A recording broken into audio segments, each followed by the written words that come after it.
সোমবার 2016 সালের প্রাথমিক শিক্ষক নিয়োগ দুর্নীতি মামলার শুনানি ছিল কলকাতা হাইকোর্টে, কিন্তু সেখানেও একটা বড় সড় টুইস্ট। সেই শুনানি আজকে হলো না। ব্যক্তিগত কারণ দেখিয়ে এই মামলা থেকে অব্যাহতি নিলেন কলকাতা হাইকোর্টের বিচারপতি সৌমেন সেন। যে ডিভিশন বেঞ্চে এই মামলার শুনানি ছিল তার অন্যতম সদস্য ছিলেন তিনি। অতীতে এসএসসির মতো প্রাথমিকেও নিয়োগ দুর্নীতির অভিযোগ উঠেছিল।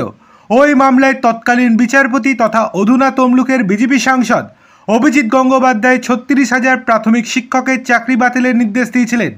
ওই নির্দেশের বিরুদ্ধে ডিভিশন বেঞ্চে আপিল করেছিল রাজ্য। এই দিন ডিভিশন বেঞ্চে ওই মামলার শুনানি ছিল, কিন্তু এক বিচারপতি মামলা থেকে সরে দাঁড়ানোর নিয়ম অনুযায়ী মামলাটি আর ডিভিশন বেঞ্চের অধীনে থাকলো না। আপাতত মামলাটি হাইকোর্টের প্রধান বিচারপতি টি.এস. শিবগানামের কাছে পাঠিয়ে দিয়েছেন বিচারপতি সৌমেন সেন। অন্যদিকে প্রধান বিচারপতি টি.এস. শিবগানাম জানিয়েছেন আগামী সপ্তাহে এই মামলার শুনানি হতে পারে।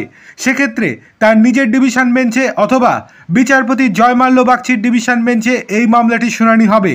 অভিজিৎ গঙ্গোপাধ্যায় 36,000 চাকরি বাতিল করার পর এই সংক্রান্ত আরও একটি মামলায় বিচারপতি অমৃতা সিনহা 42,000 নিয়োগের প্যানেল প্রকাশের নির্দেশ দিয়েছিলেন। সেই মামলাটি বর্তমানে সুপ্রিম কোর্টে স্থগিতাদেশ পেয়েছে।